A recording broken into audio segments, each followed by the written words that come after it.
docteur Agon, qui a un médicament, qui l'a proposé.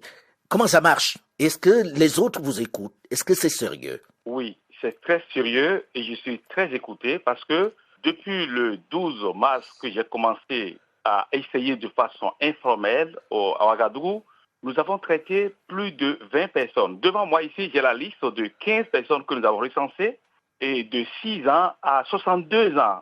Et nous avons aussi mis sous traitement des gens en France, à Orléans, à l'hôpital de Orléans précisément.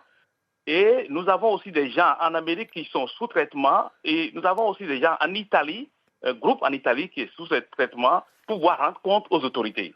C'est pourquoi je vous précise. Apivirine contient 40 gélules. Et 10 gélules traitent les gens déjà. En France, tous ceux qui ont pris ce produit, et les 2 premiers jours, ils doivent être négatifs le 3e, le 4e jour au coronavirus. Mais ça serait révolutionnaire, pourquoi on n'en parle pas? C'est bizarre. C'est révolutionnaire, c'est révolutionnaire. C'est pourquoi le ministère de l'Enseignement supérieur et de la Recherche scientifique au Burkina Faso a mis sur place un comité et nous travaillons durement. Les tollés que vous avez entendus. Oui, parce qu'il y a eu beaucoup de tollés, les gens se disent non, ça marche pas, on n'est pas au courant. Non, c'est normal, c'est normal. Nous travaillons comme sous-marins, nous sommes en bas en train de travailler et nous ignorons les vagues en haut. Au Bénin, hier, le ministre de la Recherche, avec tous les recteurs des universités publiques au Bénin, avec tous les chefs de service, le Conseil national des experts à la recherche m'ont reçu et on s'entend pour que le Bénin réponde au coronavirus sur le territoire africain avec une solution africaine pour pouvoir sortir et juguler cette pandémie. Maintenant, ce que je demande, c'est 2 choses. Nous avons demandé l'accord des Ivoiriens, des Maliens, des Béninois et des Burkinabés pour faire l'essai dans tous ces pays. En dehors de ces pays, je souhaite que tout gouvernement, comme l'a demandé aussi le gouvernement équato-guinéen, et tout gouvernement, moi je suis prêt à envoyer dans les 54 pays d'Afrique une dizaine, voire une cinquantaine de apivirines, juste pour qu'ils essayent pour voir en 2-3 jours. Et c'est quand les preuves scientifiques parlent, la bouche se tait. Je voudrais dire 2 choses. La première, l'Africain, excusez-moi, attend toujours de l'extérieur. Une solution endogène, l'Afrique doute. Mais tant que l'Afrique doute de cette solution endogène, l'Afrique ne progressera pas. Et donc, comme on s'est levé, mais c'est d'abord un Français qui a été traité au Burkina d'abord. Et à partir de lui, sa famille et beaucoup d'autres gens. Et donc, les Africains doutent. Mais c'est pourquoi les preuves vont convaincre les Africains. Et deuxièmement, comme c'est leur frère, et on n'est jamais prophète chez soi. Voilà, donc c'est ça qui fait le doute. Surtout que ce médicament, quand même, a été breveté dans plusieurs pays pour le VIH. Depuis 20 ans, nous travaillons sur ça. Voilà, tout à fait. On va suivre l'évolution de ce produit-là, qui, on l'espère, sera le produit miracle. En tout cas, on croise les doigts, on va suivre ça de près. Je me tourne maintenant vers Serge Armel Djidjou, qui se trouve à Bafoussam. Vous, en tant que chercheur, je pense que vous vous êtes beaucoup prononcé sur cette question, mais on vous entend pas beaucoup. Que faites-vous dans le sens de lutter pour avoir une solution africaine à la lutte contre le Covid-19? Alors, je dois d'ailleurs prolonger la réflexion du docteur Agon. Parce qu'il se trouve qu'il y a 3 semaines, j'ai eu le docteur Agon au téléphone, que je connais bien par ailleurs, et on a parlé de la possibilité, à la suite du Burkina, que d'autres pays en Afrique centrale se lancent dans l'essai clinique. Tous les interlocuteurs que j'ai eus m'ont donné l'impression que c'était pas possible, mais en même temps, voulaient à titre privé avoir des doses d'avipirine. C'est-à-dire, ils pensent d'abord à eux, ils veulent l'essayer eux-mêmes, mais ne veulent pas pour le grand public. Non, j'ai l'impression donc on serait dans une omerta où nos décideurs peut-être seraient coincés par des pressions ou que je connais pas, parce que je peux pas comprendre, m'expliquer que dans une crise pareille, il y a une opportunité.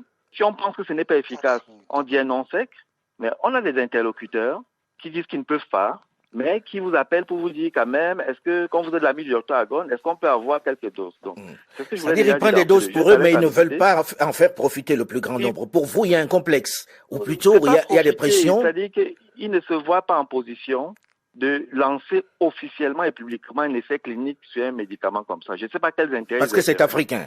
Je sais pas, mais visiblement ils ont des contraintes liées à leur fonctionnement avec des organisations ou des grands groupes de pression pharmaceutique, j'imagine, qui font que ça ferait peut-être pas très bien d'imposer ou d'essayer de mettre en lumière des essais cliniques sur un médicament sur lequel finalement personne n'a le contrôle des intérêts pour ceux qui sont vraiment les décideurs. Ce qui est dommage. Donc, On va suivre l'évolution de ce médicament-là. Bertrand Sanjon. Je voudrais revenir un peu à Pivirine. Ravi. Je pense qu'il faut rapidement aller à l'essentiel. Si ce produit, comme le dit le docteur Agon, semble apporter des solutions, il faudrait qu'on boycotte, qu'on essaie de passer des étapes, aller directement à la clinique. Pourquoi pas? Si on ne fait rien, il y a des morts. Mais essayons à Pivirine. Moi, je vous dis que nous avons mis au point.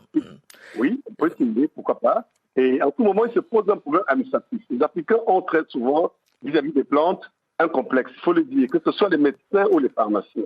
Justement, vous anticipez sur ma question, parce qu'on a vu fleurir sur les réseaux sociaux tellement de médicaments de grand-mère qu'on se pose la question de savoir qu'est-ce qui marche, puisqu'à chaque fois où quelqu'un propose quelque chose sur les réseaux sociaux, ça fait rire le reste du monde. Est-ce qu'il y a des produits qui marchent contre cette maladie qui arrive, contre ce Covid-19 qui arrive? On a entendu les gens parler d'ail, etc., des choses les plus saugrenues. Mais y a-t-il des médicaments africains de grand-mère qui freinent la progression de ce mal aujourd'hui, Bertrand Sanjon? Monsieur Foucault, je vous rappelle que 70 à 80% des Africains, ce sont pas les plantes. Ce que nous voyons dans les pharmacies, c'est 30%. Quelqu'un a parlé des recettes de grand-mère sans posologie, sans mot d'emploi. Je pense que George, il se trompe un peu. Elles avaient des posologies. Et quand on voit la première pharmacopée africaine de l'OUA qui a été faite, on a dit que quand des guérisseurs qui ne se connaissent pas, je crois que 50, disent la même chose, on peut valider ce protocole. Mais on aimerait quand même, docteur Sanjon, qu'à un moment on nous dise, vous, chercheurs africains, que vous puissiez nous dire ce médicament de grand-mère marche. Là, vous posez une autre question. La problématique de la recherche des plantes médicinales en Afrique, qui a trait la relation privée, gouvernement, validation, OMS, si on veut. Là, c'est un champ de discussion. On n'aura pas le temps de faire à cette émission. Ce qui est sûr, les plantes africaines, de toute manière, la pharmacie, les médicaments, la chloroquine, elle dérive de quoi? L'aspirine dérive de quoi?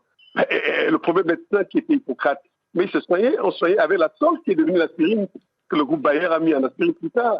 Les Égyptiens, au temps des pharaons, on les a protégés, les morts étaient embaumés par des plantes aromatiques, les burséracées, les bosoniennes. Oui, mais on vous fait le reproche, je me fais l'avocat du diable, hein, on vous fait le reproche de dire, voilà, tout ça, ça existe, vous l'avez à portée de main, on a Covid-19 et on vous entend pas. Que proposez-vous de votre côté? Pourquoi est-ce qu'on est obligé d'attendre que les autres le fassent pour que nous l'adoptions? C'est une urgence médicale, il y a certains produits comme la pivirine qui peuvent aller, on peut aussi une urgence de protocole. Alors, les plantes antivirales, il y en a. Il y a dans tous les pays africains, il y a des travaux qui sont là, il y en a. Mais maintenant, est-ce qu'il y a des gens qui ont mis dans une forme galénique comme la pivirine? Très peu. Les gens très peu. Alors, je vais reposer ma question cette fois-ci au docteur Agon. Comment expliquer que la maladie, elle est là, hein, en Afrique, on ne va pas nier qu'elle ne soit pas là, elle tue beaucoup de monde et il faut faire très attention, mais comment expliquer qu'il n'y ait pas les mêmes proportions de victimes qu'au Nord ou en Asie? Mais comme l'a dit le doyen, chaque virus se comporte d'une manière ou d'une autre. Mais ce qui m'intéresse, M. Foucault, Alain Foucault, c'est la réponse que je possède avec mon équipe au Bénin. Et c'est pourquoi je voudrais lancer un défi à tous les présidents en Afrique. Je suis disponible à envoyer à partir de demain diapivirine à tous les États. Juste pour observer pendant une semaine l'effet de diapivirine sur 10 malades. On espère qu'ils vont le faire parce qu'on sait qu'ils nous écoutent. Oui, on va voir les résultats la semaine prochaine. Juste une semaine. Ça ne coûte rien d'essayer. Et je vais donner 10 par État. J'ai le soutien de mon pays, de mon ministère de la Recherche. Oui. Donc, je veux ça. Bien. Quand les preuves parlent, la bouche se tait. Je dis, c'est criminel et déloyal pour moi de ne pas réagir, de ne pas apporter la solution et qu'il y a une évidence médicale